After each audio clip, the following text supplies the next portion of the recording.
estilhaçada e minguante, a lua, dia sim, dia não, dialoga com ela mesma e se pergunta. Mais uma?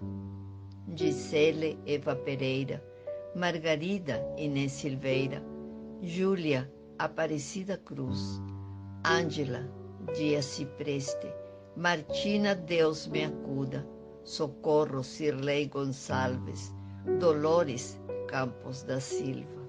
É tanto nome próprio, nome desapropriado de sua epiderme, no epicentro da catarata de homens armados. Está ali a lua, testemunha muda, soletrando desde cima cada nome de rua. Mais uma, sim, mais outra que vira nenhuma, com seu nome aterrado, enterrado, até custa escrever tanta consoante arrepiada, aterrada, enterrada, repito, pela mão armada de homem carregado. Em todas suas faces, a lua ainda indaga a cada passante que passa pela rua. Mais uma.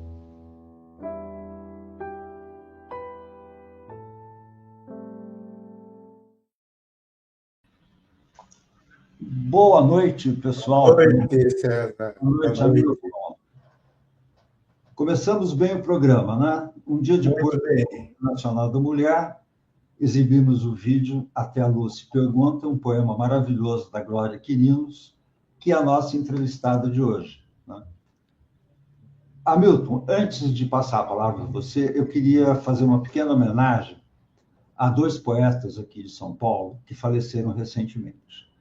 Um deles é o Sérgio Ravi Rocha, grande amigo, um grande poeta, um articulista, um ativista cultural fantástico, produziu durante muitos anos o Sarau aqui em São Paulo, o Sarau da Sede, junto com o Fabiano Fernandes Garcês. E, infelizmente, agora, há pouco menos de um mês, nós perdemos o Paulo César de Carvalho, outro grande poeta, grande amigo também, com uma obra poética maravilhosa, que, infelizmente, a gente não conseguiu entrevistá-lo, porque quando eu o convidei para fazer uma entrevista aqui no canal, ele estava mudando para um sítio. Então, ele não tinha condições de acesso à internet, acabou não realizando a entrevista com a gente. Então, eu quero deixar aqui a minha singela homenagem a esses dois grandes poetas que nos deixaram e que descansem em paz. Com você, Hamilton. Uns partem, outros ficam. Sempre a memória gratificante e generosa dessas pessoas, desses poetas. É interessante, César, que a gente está vivendo um momento muito difícil na história da humanidade, né? E a poesia, cada vez, ela tem maior importância nessa criação de mundos sensíveis, de razões sensíveis, de poesias, né? De um alargamento, né, dessa visão de mundo. Acho que nós precisamos muito de poesia. Poesia é um antídoto mesmo para a gente e para a humanidade. Eu espero que o canal do Poetariado contribua, né, com essa... Sem dúvida. E hoje nós estamos com uma poeta, escritora, contadora de histórias, pensadora e palavreira, né? Que é a Glória Quirinos. Ela tem muita história para nos contar. Vamos colocá-la no ar. Vamos chamar a Glória. Glória, boa noite. Um prazer tê-la aqui para conversarmos sobre poesia e o seu trabalho. Muito obrigado por aceitar nosso convite. Boa noite. Minhas primeiras palavras sempre são de gratidão, um agradecimento imenso. Eu fico muito, muito honrada de estar participando deste programa. Obrigada, César, Hamilton. E que neologismo maravilhoso, poetariado. Eu fiquei morando nessa palavra. Você agora já é do poetariado, você agora é poetária, a nova poetária. Que legal, vou aparecer com bandeirinha aí, porque achei um luxo isso aí, muito bom. Que bom, a gente acompanha assim, há muitos anos teu trabalho, assim, de longe, né? Mas agora acho que foi possível nos aproximar mais da tua literatura, tua variada literatura. E uma coisa que certamente as pessoas perguntam, eu já vi em outras entrevistas também, não é novidade, mas a Glória Quirinos é peruana brasileira ou brasileira peruana? Ou é brasileiro, é peruano, ou duas coisas? Como é que você se situa um pouco? Eu tenho mais tempo agora no Brasil do que no Peru, né? Então, mas alguém falou, a minha pátria é o lugar onde eu estou. E se eu for parar num outro país, é minha pátria também. Isso de me apropriar rapidamente do espaço onde eu estou, e principalmente ser cativada, chamada pela língua estrangeira, é aquela língua que eu não conheço, né? Eu acho que ali entra algo assim como a poética do estrangeiro, aquela palavra desconhecida, um envolvimento com a cultura, e, enfim, com toda essa poética do lugar estrangeiro. Isso me cativa muito. Eu tinha que cruzar a fronteira, ir além das montanhas, ver o que existe do outro lado. Diz que quando você era pequena, Glória, você subia, levantava os pés e olhava do outro lado da montanha, né? Querendo saber o que acontecia do outro lado da montanha. Eu acho que isso aí marcou muito a sua. Eu vejo você sempre olhando para o outro lado, né? Sempre aumentando essa visão, sempre se entusiasmando com a metáfora da paisagem, do lugar distante, do lugar diferente. É verdade isso? Olha, é verdade porque eu ainda sou pequena. Sou pequena, né? Não cresci muito. Meus filhos são enormes, mas eu sou pequena. Mas isso de ficar da ponta dos pés para ver o que existe do outro lado, eu acho, Hamilton, César, que é a curiosidade do poeta, né? Que não fica contente apenas com o que está perto. Ele, de alguma maneira, carrega um telescópio, quer ver mais longe o que acontece do outro lado. Quer perguntar alguma coisa, César? Não, eu quero só comentar, porque é uma coisa que eu achei impressionante.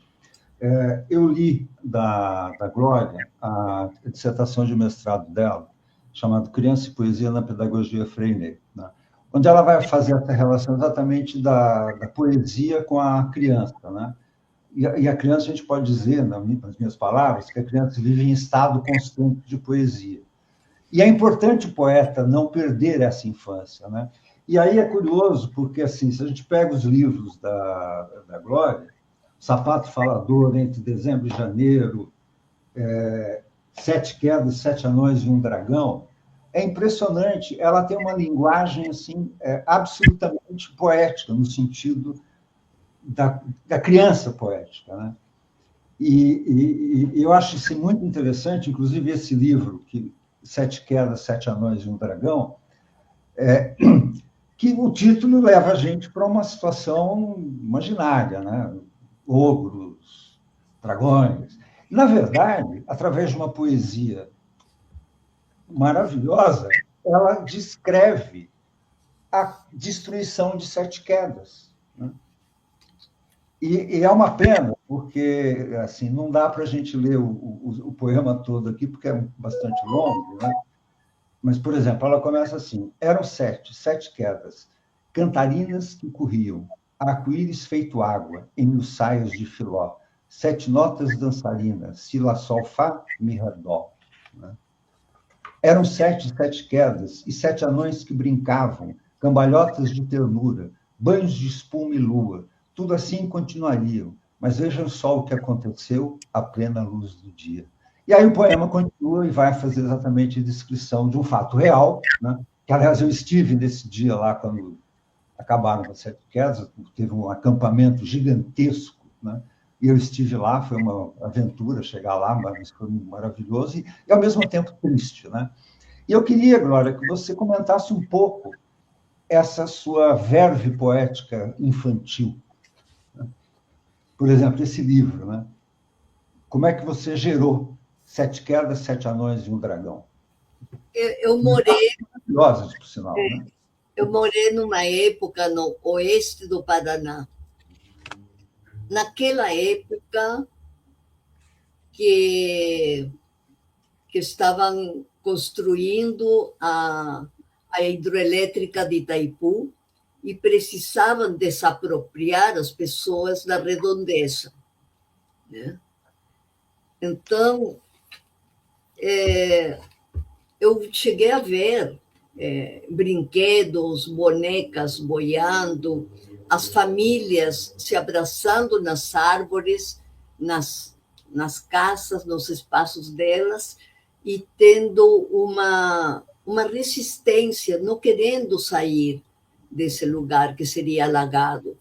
E lembro-se dos acampamentos, César, e de protestos em relação a isso, né?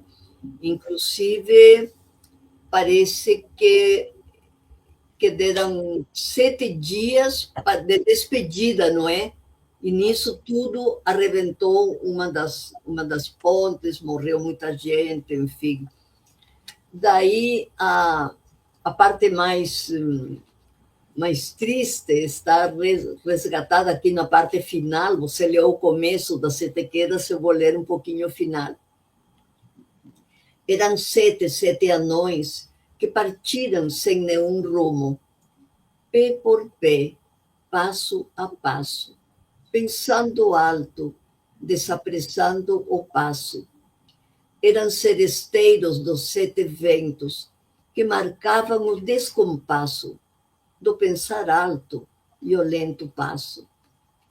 O lamento dos 7 anões, o vento por onde foi espalhou, e os 7 cantos do mundo, hoje contam também a história das 7 quedas que os anões queriam bem. Eram 7 quedas, e vai ali, repito várias vezes, nessa estrofe, eram 7 quedas, porque é uma história circular. Não precisamente 7 quedas, mas o mundo continua acompanhando grandes perdas. É isso. Você pode ler em espanhol um trecho? Pode ler em espanhol? Esse eu não tenho em espanhol, mas posso ler. Será que eu consigo? Deixa eu ver um outro trecho. Las 7 cascadas enclausuradas unieron sus llantos y lloraron tanto de tal forma que la propia tierra, muerta de tristeza y en convulsiones, estremeció.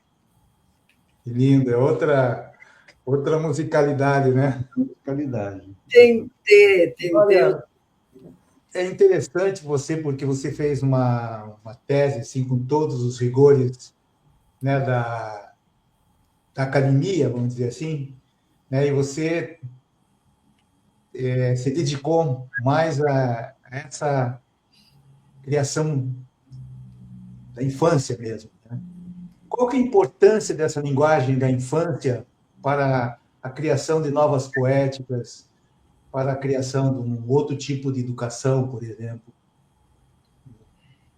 Eu me preocupo muito com a questão da educação. Mas antes disso, você falou do lado acadêmico, né? Eu acho que é indispensável acompanhar esse lado acadêmico, principalmente eu cursei letras, né? Porque esse curso habilita professores que estarão diretamente em contato com os alunos, com as crianças nas salas de aula. E, nesse sentido, pelo mundo acadêmico, quando cursei o mestrado no Rio de Janeiro, escrevi um livro, Criança e Poesia na Pedagogia Freinet. E Celestine Freinet fala que as crianças amam tanto o pão como as rosas. Elas precisam de pão, mas também de rosas. E ali entra a questão estética indispensável para todo humano, independente, né, de ser criança ou adulto. E eu chamo a minha literatura de adulto, infanto, juvenil. Esse livro que acabei de ler, que foi mencionado agora, das sete quedas, sete anões e um dragão, ele pode ser lido por adultos, por crianças, adolescentes. Mas eu peguei esse termo de Bartolomeu Campos Queiroz, um poeta mineiro que eu admiro muito. Ele fala que não existe uma árvore para crianças e uma árvore para adultos. Não existe uma pedra para crianças e uma pedra para adultos. E uma lua é a mesma para todas as cidades. Então, eu gostei muito e chamo também a minha literatura de adulto, infanto, juvenil. E é claro, Hamilton, o acadêmico me estimulou muito a procurar outros pensadores e a procurar também e encontrar em Bachelard, por exemplo, essa frase que eu tanto repito, né, que nada é rígido para quem alternadamente pensa e sonha. E ali, novamente, estão os dois lados, né, o imaginário, o artístico e também a procura científica acadêmica. Sabe que eu lembrei do Bachelard agora? Tem uma frase que ele compara a tristeza com o cheiro do abacaxi, né? Ah, sim. A tristeza com o cheiro do abacaxi. E ele tem um texto que, para mim, é um poema, que diz que a poesia é uma metafísica instantânea. Num pequeno poema você traz o universo e os segredos de uma alma, né? E eu acho que ele abre tantas possibilidades, né, dessa razão sensível, vamos chamar assim, dessa conversa que você falou da academia com a poesia, né? Porque as coisas se somam, né? Não se negam uma à outra, né? Mas esse saber todo inspira também a poesia, né? E a poesia alarga as possibilidades da vida da ciência também, né?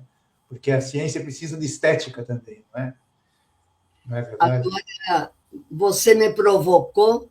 Se a gente vai pelo caminho dos cheiros, nós temos o cheiro de goiaba, de Gabriel Garcia Marques.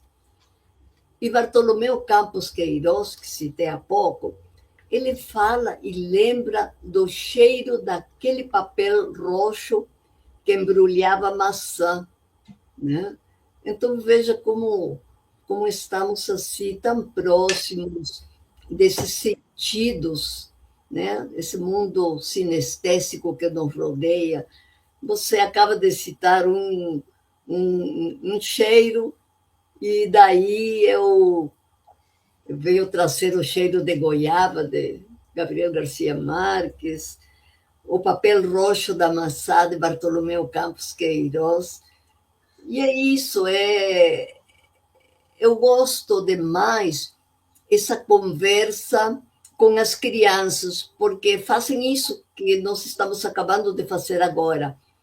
Alguém lança uma pedra-palavra e outro responde com outra pedra-palavra.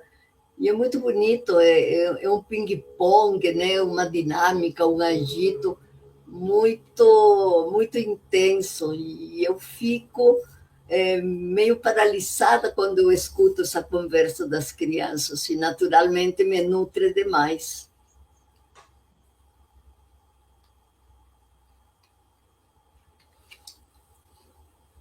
César? Eu sempre faço isso, desculpa. Uma pergunta. Você é peruana, vive há muitos anos aqui no Brasil, né? Portanto, o espanhol é a sua língua materna. Quando você escreve em que língua? Em português ou vai direto para o espanhol e depois você traduz? Em Não por trás de mim, porque eu fico pensando, né? Como é que um estrangeiro que conhece a língua vai escrever numa outra língua que não é a dele? Como é que é essa articulação mental que você faz? Pois, quando eu cheguei no Brasil, é que o português é minha terceira língua, porque a minha segunda língua é o inglês.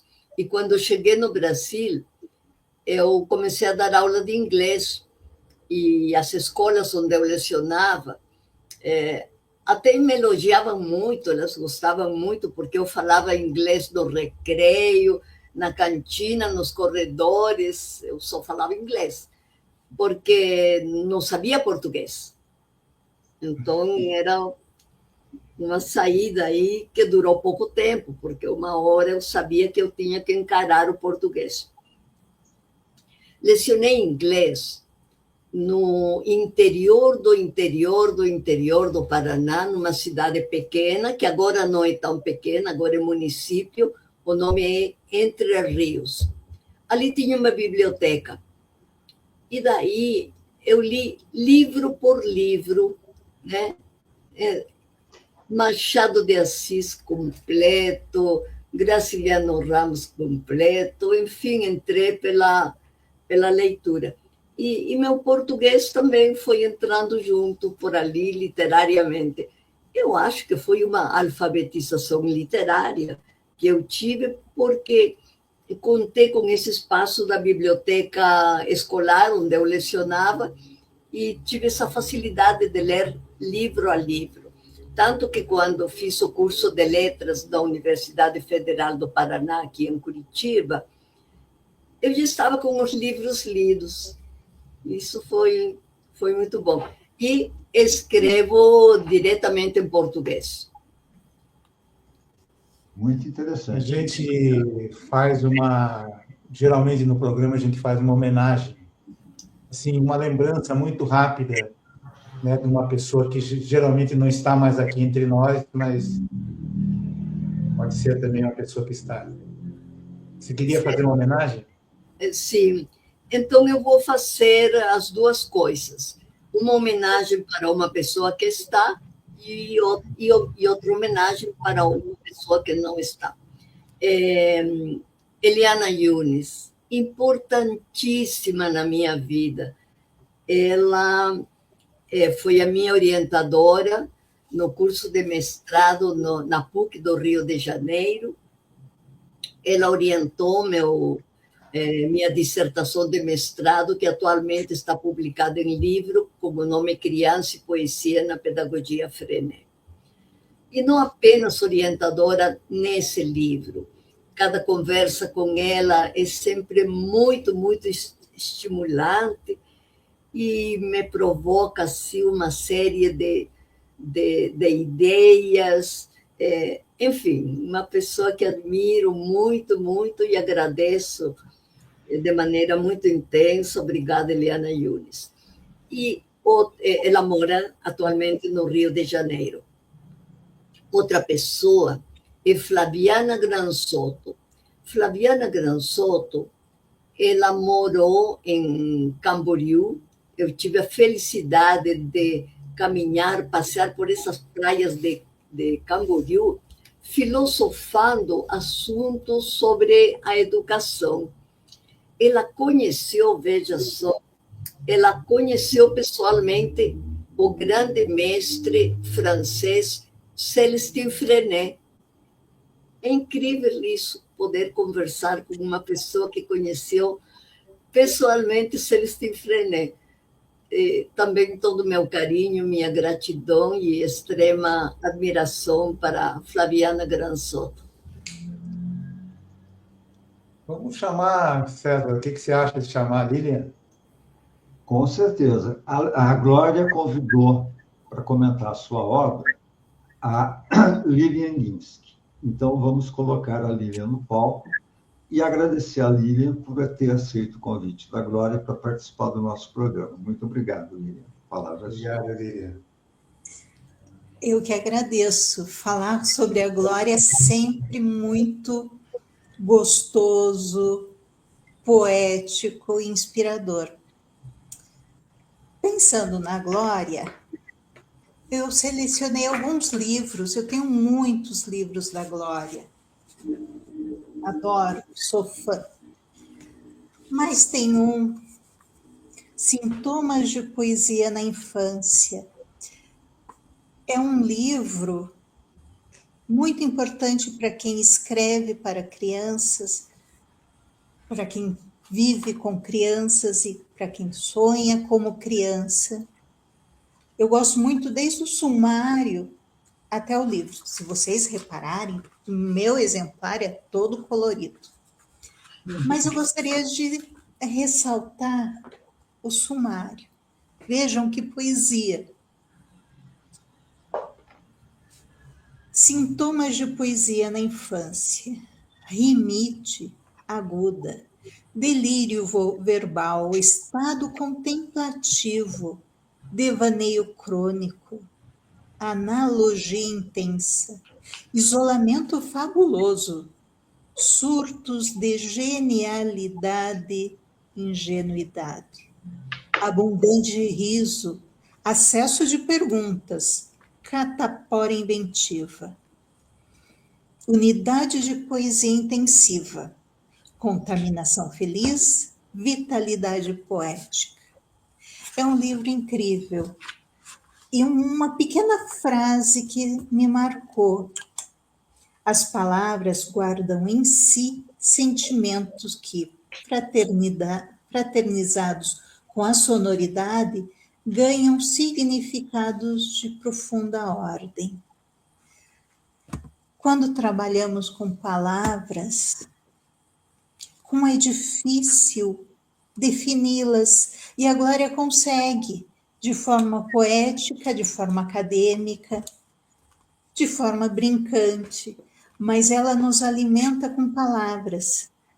Seja o nosso lado infantil, seja o nosso lado poético. A vivência com Glória Quirinos é isso, é um desbravar palavras, é um poetar momentos.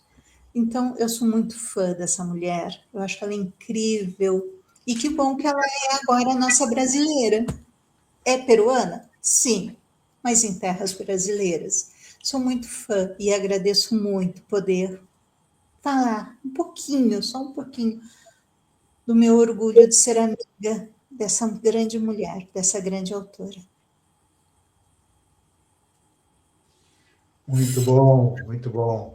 Você sabe que me lembrou agora você falou da palavra, né, a importância da palavra da Glória, me lembrou uma amiga minha, já faleceu a grande poeta Olga Tavares, né? Nos conhecemos bem, passeamos muito no Rio, em São Paulo, fizemos recitais juntos. E a Olga dizia assim, durmo com as palavras. Ela falava num poema, durmo com as palavras. Né? Muito legal. Agora, Glória, você tem muitas histórias para contar sobre o sintoma de poesia na infância, né? Tem aquela história, por exemplo, do pai que o filho hiperativo, né? E aí ele se jogava no chão cada vez que ele falava. Você lembra disso? Lembra dessa história? Sim. Do estado de poesia. O pai descobriu que o filho estava em estado de poesia, que estava absolutamente normal. Exato. Aliás, como nasceu Sintomas de Poesia na Infância? Uma escola me convidou para falar com os pais, porque as crianças estavam com problemas assim, muito graves de comportamento, é o que ela falava, né? Os professores não suportam mais a falta de disciplina das crianças, enfim, foi esse o chamado. E daí eu pensei, mas o que eu vou falar para os pais? E os pais entraram, o dia que fui já preparada para dar a palestra. Aliás, eu nunca vou muito preparada para ministrar as palestras. a Lília me conhece. Porque primeiro é a escuta, é ver. Meus pais, eles sentavam e aguardavam de uma maneira muito pesada, muito tensa. Claro, foram chamados porque havia um problema grave de disciplina. E daí nasceu essa ideia de que as crianças elas têm sintomas de poesia. E essa indisciplina, porque também na época se falava muito do TDAH, de hiperatividade, de uma série de doenças, como se vê agora, né? Atualmente estamos acompanhando isso aí, e a solução é muito rápida, imediatista, normalmente, com remédios, é claro, não estou falando aqui de casos que têm que ser tratados seriamente, mas aí comecei a inventar os sintomas. E rimite, por exemplo, rimite aguda, de rimar, a criança curte rimar. Se entra uma Ana, é irresistível. Vocês vão falar Ana Banana. Mas, gente, isso não é bullying, não precisa chamar o pai, a mãe, nada disso. E se entra uma Rita, vai ser Rita Cabrita. Mas também a mesma coisa. É o prazer de repetir, de rimar, de brincar, sem nenhum drama. Rapidamente se chama bullying agora, não precisa. E aquela história do estado de poesia, o pai falando, como é que é? A Mai é um poema de Carlos Drummond de Andrade, né? Que ele, Paulo tinha fama de mentiroso. Então ele exagerava, mentia. Um dia falou que caiu um pedaço de lua no recreio, ele experimentou e tinha gosto de queijo. Olha que maravilha. E daí ele foi aumentando a mentira. A mãe ficou muito preocupada. E a mãe o levou para o médico. E o médico, né, o doutor Epaminondas, né, ele falou: não há nada a fazer, minha senhora. Esse menino é mesmo um caso de poesia. Então, essas mentiras que contamos, é uma vontade de querer enfeitar, de ampliar os nossos acontecimentos. E não é uma mentira que faz mal. É um caso de poesia mesmo. E nós também fazemos o mesmo.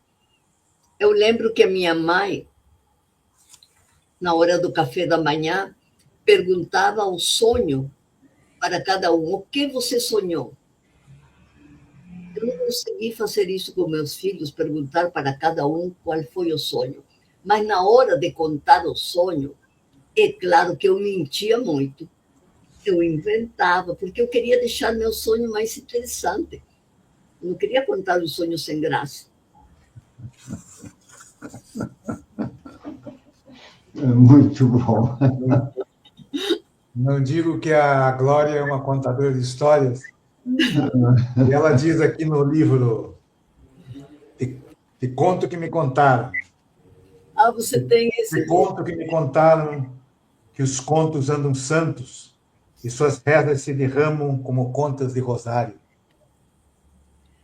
Parece que confabulam pelas esquinas do tempo histórias para dormir e para ficarmos atentos. E conto que me contaram que os contos têm pernas e a passo de tartarugas vão mais longe que as lebres. Parece que lançam cordas, que cabriolam com o vento e que as palavras enlaçam histórias de muitos ecos. E conto que me contaram. Que legal. Esse bilíngue. Esse é bilíngue. Esse bilíngue, ele me deu um trabalho. Eu tenho uma estrofe aqui que eu vou contar.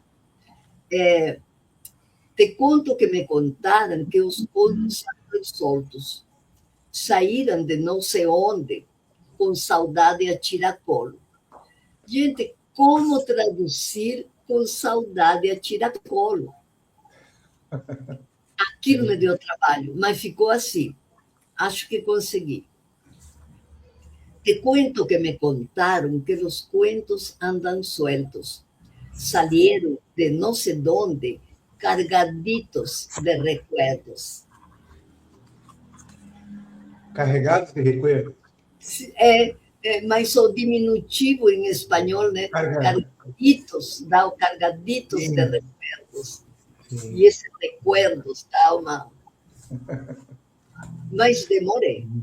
Foi quando estava assim no meio, normalmente caminhando que vem esses achados. Caminhando assim, cargaditos de recuerdos. Tem que correr e anotar para não fugir. O achado. Muito bom. Glória, você...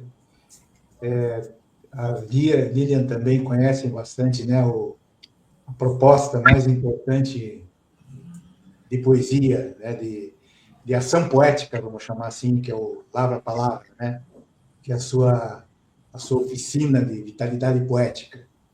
Inclusive o poeta Jacques Brant, um amigo antigo, aí eu faço uma homenagem a ele também aqui, e o Jacques falava que o Lavra Palavra, essa oficina que você vai contar um pouco para nós, é uma fábrica de poetas. O que você tem a dizer sobre isso? Ele me surpreendeu numa ocasião no Wonka. Wonka é um espaço festivo, literário, artístico, onde ele estava, e ele comentou isso, e eu adorei, eu gostei, mas é claro que não tenho nem essa pretensão e nem esse poder, e não é tudo isso. Eu tenho a sorte de receber pessoas, elas já vêm praticamente prontas. Eu somente dou acho que provoco um pouquinho, não sei. A Lilian sabe, a Lilian que participou, vou deixar isso para a Lilian. Mas as pessoas, eu gosto muito que elas se encontrem, que elas troquem, e eu acho que o resultado da oficina Lavra a Palavra vem depois da oficina, porque eu recebo muitos textos, muitos retornos, e principalmente, gente, recebo muitos livros publicados. Eu já comentei numa ocasião que eu tenho uma parte da minha biblioteca, aliás, o que vocês estão vendo ali é só uma parte pequena, uma biblioteca imensa, onde reservo um espaço para os livros netos. E quais são os livros netos? Os livros netos são os livros publicados pelos... E muitos livros publicados pelos lavra-palavreiros mencionam também a oficina. E eu reconheço alguns poemas, alguns textos que nasceram na oficina. Aliás, a Lilian tem alguns guardados preciosos ali que logo quero ver publicados, viu, Lilian? Bom. A Lavra a Palavra, realmente, ela é uma oficina que instiga você a escrever. E daí, pensando na palavra, eu encontrei mais um trechinho aqui nos sintomas. As palavras não são inocentes. Elas mesmas constituem sintomas de nossa saúde emocional. E é o que acontece muito nas oficinas do Lavra a Palavra. A Glória, com essa singeleza, essa delicadeza que lhe é tão peculiar, ela instiga cada participante a escrever. Pode ler como pode não ler. Pode escrever como pode não escrever. Mas a pessoa fica tão impressionada com a figura da Glória, com o saber da Glória, e com a motivação da Glória que acaba escrevendo. E sai textos maravilhosos. Então, muitos dos lavra-palavreiros entram sem uma palavra para dizer e saem com o livro pronto. É fantástico. Vocês já pensaram em organizar uma antologia de alguns poemas escolhidos dessas oficinas?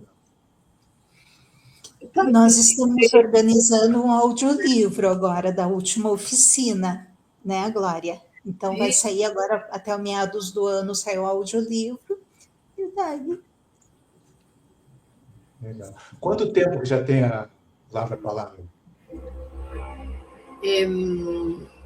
1986 começou com crianças na escola. Antigamente era Novo Ateneu, agora é Colégio Integral, né?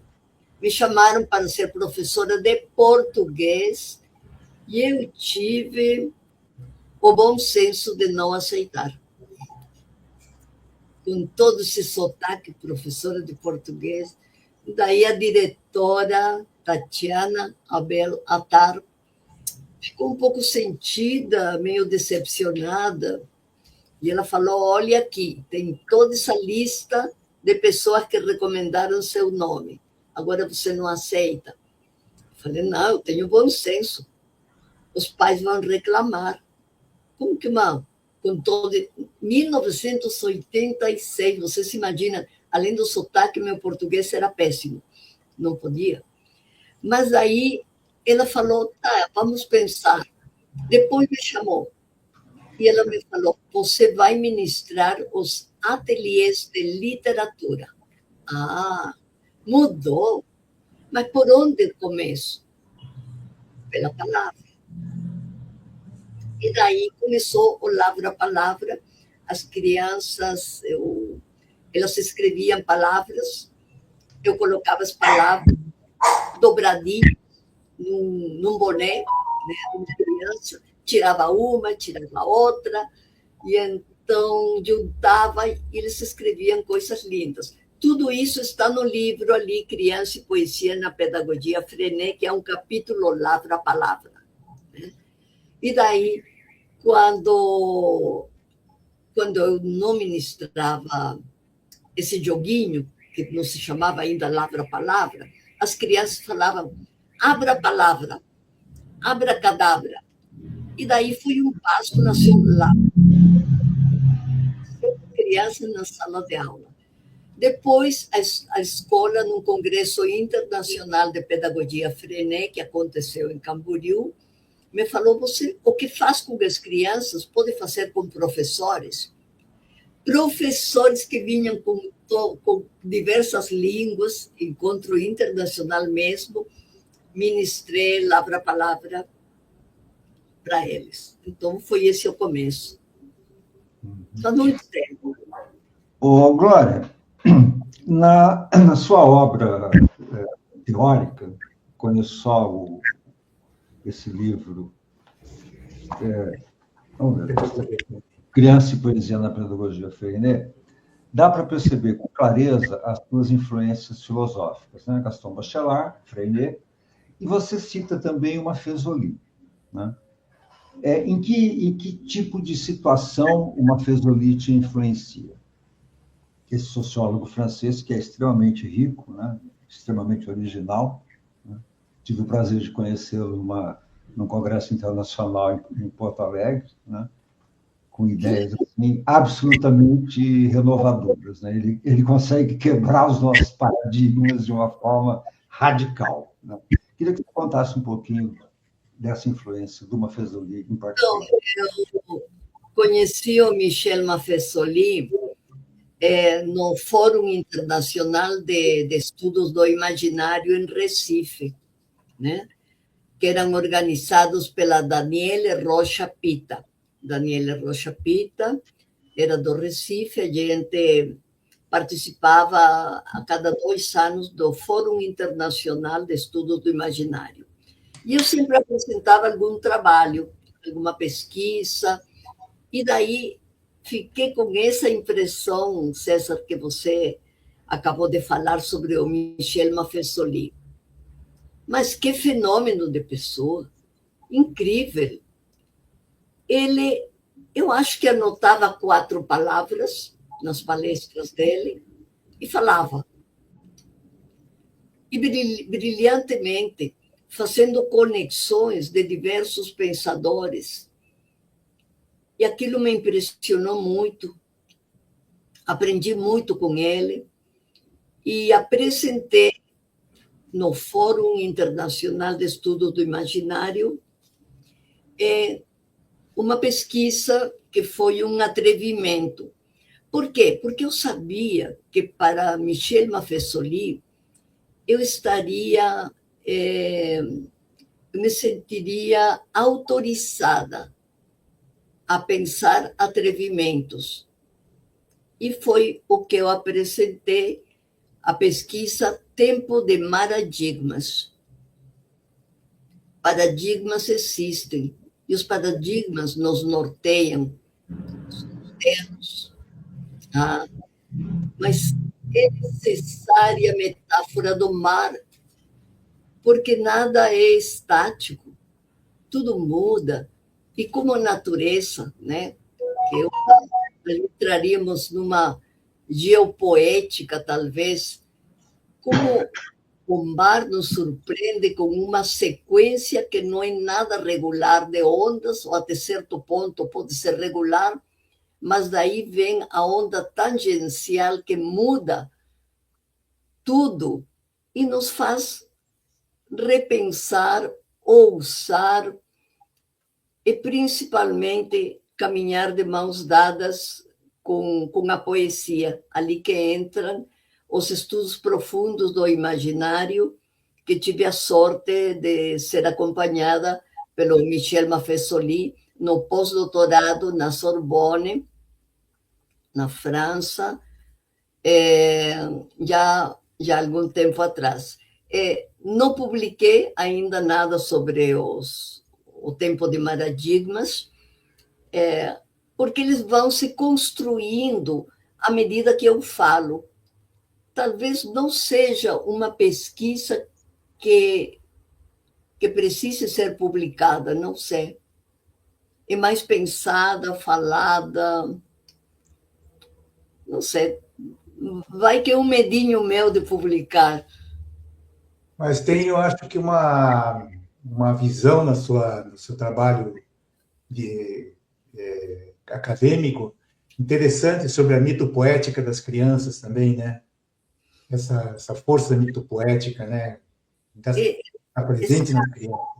Sim, porque ali entramos na infância do homem, que é a criança, e na infância da humanidade, né? Que é o homem primordial. Não separo a linguagem da poesia.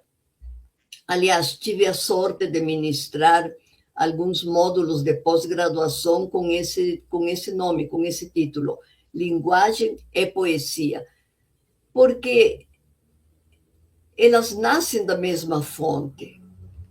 Na origem das línguas de Rousseau, Jean-Jacques Rousseau, ele fala isso, que no começo do começo as palavras serão cantantes e apaixonadas. E nós temos muitos exemplos disso, né? Os nomes próprios de fauna, flora, dos bichos, enfim, eles carregam essa sonoridade que junta, que une linguagem e poesia. Não é por acaso que a gente chama trovão, com aquele barulho assim da palavra trovão, para o trovão. Impossível chamar o trovão de seda, por exemplo. A seda é uma suavidade. Então, linguagem e poesia, eu acho que nasceram juntos, e também sempre comento, né, que sempre serei salva por uma metáfora. E isso não é recente. Isso desde o primeiro sinal e grito de socorro deve ter participado uma metáfora por ali para explicar as emoções.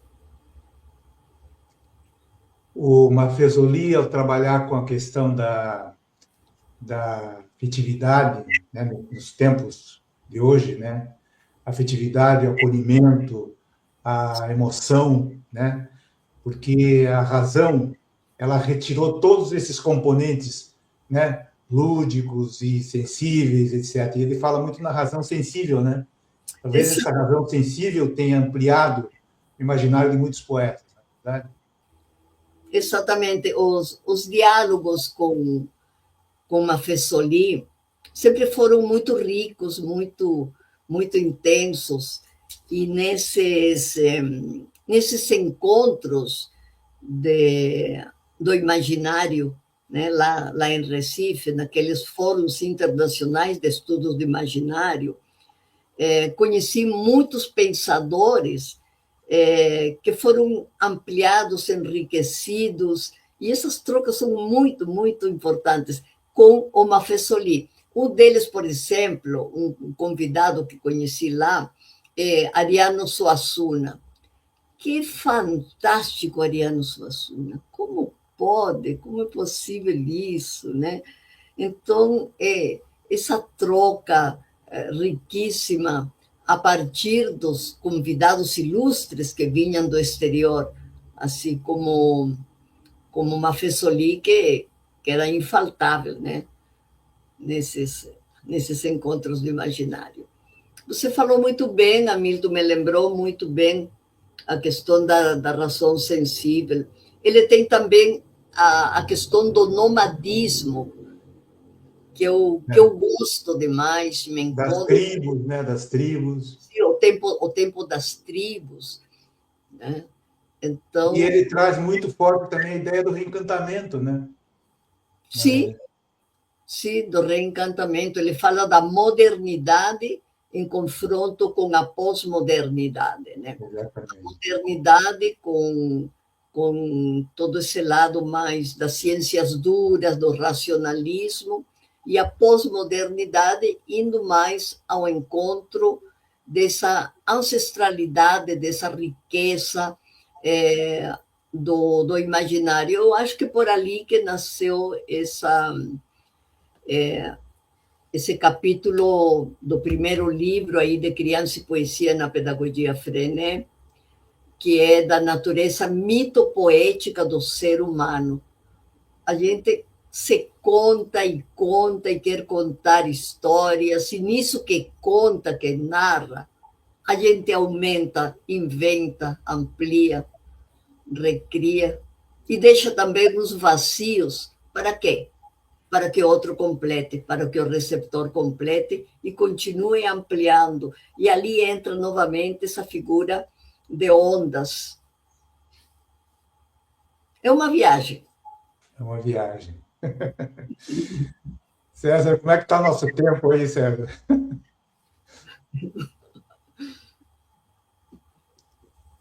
De vez em quando o mouse me dá uns probleminhas aqui. A gente tem ainda alguns minutinhos, 6 minutos, para ser mais exato, se a gente quiser terminar exatamente 1 hora, né? Mas você sabe que o nosso patrocinador permite que a gente estenda um pouco mais. Eu queria aproveitar, Glória, porque é uma citação que eu gosto muito, nesse capítulo que você cita, que é o capítulo 1 da Criança, Poesia na Pedagogia Freinet, você cita o Eduardo Galeano. Eu faço questão de ler aqui, porque eu acho maravilhoso. Me lembra, inclusive, um aforisma budista. A mulher e o homem sonhavam que Deus os estava sonhando. E é exatamente essa questão mito-poética que você vai desenvolver nesse capítulo, né? Eu acho isso maravilhoso. Isso. É a mesma história do Zen budista, né? O homem sonhou que era uma borboleta e a borboleta sonhava que era um homem, uma coisa parecida com isso, né? Então, Sim, acho isso muito interessante. E o que entra ali? O movimento, a circularidade. Sonhamos e somos sonhados. ao mesmo tempo. Gosto muito, muito de Eduardo Galeano. Ele esteve aqui em Curitiba algumas vezes, nunca perdi as palestras dele, né? E de fato, tenho alguns livros dele. Bom que você trouxe essa epígrafe ali. Aliás, tem a epígrafe também aqui no capítulo, no terceiro capítulo, da Cecília Meirelles, né? Que admiro demais também, isso faz parte da minha tese de doutorado na USP, um trabalho comparativo, Cecília Meirelles, Gabriela Mistral, e sabe quem que entra no meio aí? Rabindranath Tagore. O Tagore. E entra como? Ele entra meio por acaso, porque a curiosidade aqui descobriu que Cecília Meirelles fez a tradução de Tagore e, claro, curiosidade chama curiosidade, e eu pensei, e a Gabriela? E não é que a Gabriela Mistral tinha correspondência com Tagore? Então, o que seria uma tese de doutorado simples, comparativa em literatura comparada pela USP? Cecília Meirelles e Gabriela Mistral ficou muito mais rica com o Tagore no meio da roda. Que maravilha! Você sabe que uma curiosidade só, na década de 90, a quem me apresentou o Tagore, eu não conhecia o Tagore. O Rabindranath Tagore, prêmio Nobel, né, bengali, indiano, né, 1913, prêmio Nobel de literatura. E quem me apresentou foi Helena Collodi. Você olha esse poema do Tagore, olhei o poema do Tagore e falei, não, você não conhece. Você não conhece o Tagore, Hamilton? Ela era assim, ela falava assim. Eu falei, não conheço. Eu tenho até hoje o poema. Eu conheci o Tagore pela Cecília, porque ela tem um poema, Cançãozinha para Tagore, né? Se lembra de cabeça, não? Não, ali já é pedir demais, porque mas ficamos devendo para os leitores. Aliás, fica como um vazio constitutivo para os leitores, para os ouvintes, né? Procurar Cançãozinha para Tagore. Ela fala algo assim como seriam as cantigas de roda, né? Num outro universo, no além, porque o tema da minha tese era meia volta, volta e meia. Estudei a oralidade residual na poesia de Cecília Meirelles, Gabriela Mistral, e ali entrou o Tagore. Muito bom. Legal. Muito bom. Eu tinha uma pergunta para a Glória, que é a seguinte: será que a humanidade ela vai conseguir absorver essa mito poética da infância para crescer como civilização? Ou isso aí é uma utopia? Porque a sociedade nega, né? Quando ela cria essa razão enlouquecida, ela nega esse processo e vai para frente sem absorver essa riqueza mito-poética da criança. Ela nega. Porque como temos duas infâncias, a infância do homem e a infância da humanidade, né? E somos fatalmente batizados por metáforas, permanece. E nós que falamos tanto do reencantamento, Hamilton, não podemos imaginar o contrário. Eu acho que é claro que não apenas permanece, mas precisa crescer. Eu fico encantada, por exemplo, e tudo isso está na linguagem, como que vocês colocam, tem cada palavra em português, grão de bico, por exemplo, como uma coisa que você come, que parece feijão, mas não é feijão, se chama grão de bico. Não dá para ficar sem poesia com substantivos dessa qualidade poética. Cor de burro quando foge. Ah, gente, eu não ficar encantada pelo português. Muito bom. Maravilha. A língua portuguesa é riquíssima nesse sentido. Né? Demais, demais. Difícil para um estrangeiro entender certas expressões que a gente usa. Eu hospedei um casal de franceses há muito tempo aqui em casa, e ele era poeta, o Jean Foucault. Ele era poeta, e daí ele falou: olha, estão vendendo sonhos. Estão vendendo sonhos. Como estão vendendo sonhos? E passava, né, o vendedor de sonhos, vendo sonhos. E é claro que eu aproveitei, eu falei, vamos lá, vamos comprar. Ele ficou meio enlouquecido, sim, não sabia como ia comprar sonhos. Mas eu sabia. Você sabe que eu lembrei de uma história agora, por exemplo, que uma criança estava estudando com outros meninos e perguntava assim, o que teu pai faz? Meu pai faz médico, meu pai é engenheiro, meu pai... E aí o pai trabalhava numa organização não governamental. Né? Mas o que teu pai faz? Ele não sabia o que o pai fazia.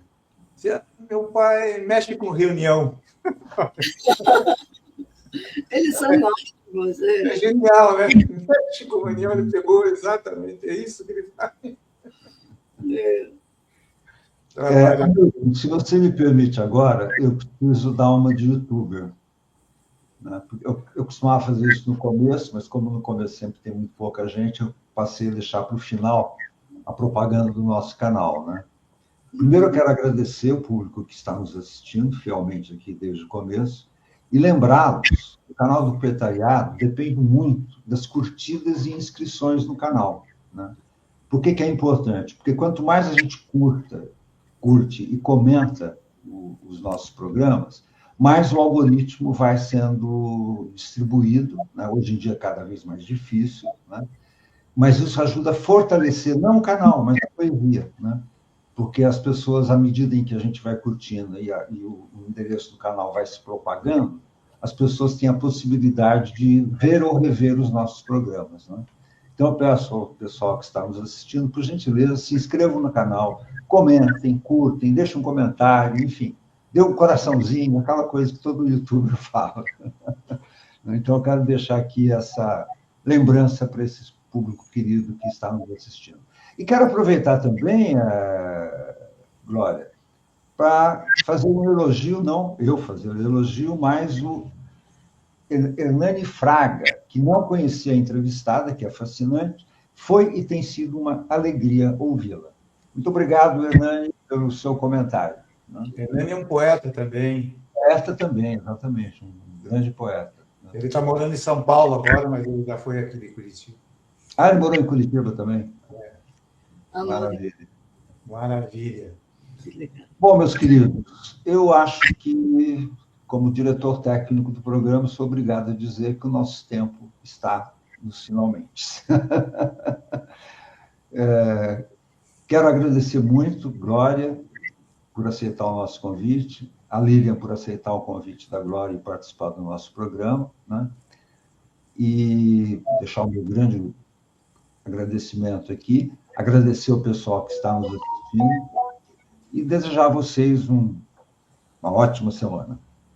Hamilton? É uma delícia conversar com a Glória, mesmo com a Lilian. Muito bom, isso aí poderia rolar mares, né? Muitos mares poderia rolar.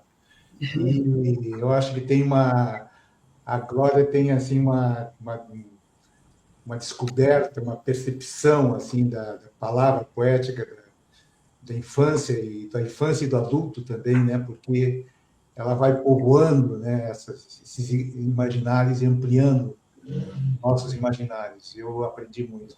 Muito obrigado. Vocês querem dizer alguma coisa, Glória e Lilian? Eu quero agradecer Adorei conhecer o programa, adorei conhecer vocês dois e agradecer essa companheira de aventuras literárias que é a Glória. Gratidão a todos. Obrigado. Agradeço também imensamente, fico honrada. Repito, o neologismo poetariado não poderia estar longe, adorei. Lilian, que bom ter você sempre pertinho. César, Hamilton, muito, muito obrigada. E também, imitando o César, né? Venha para o Lavra Palavra, oficina que ministro 2 vezes, quinta-feira e sábado, quinta e sábado da última semana de cada mês, aqui na minha biblioteca. E também onde convidem. E sou rápida para aceitar convite. Né, Lívia? Convidou, estou indo. Muito bom. Uma boa noite, então, gente. Até a próxima. Boa noite.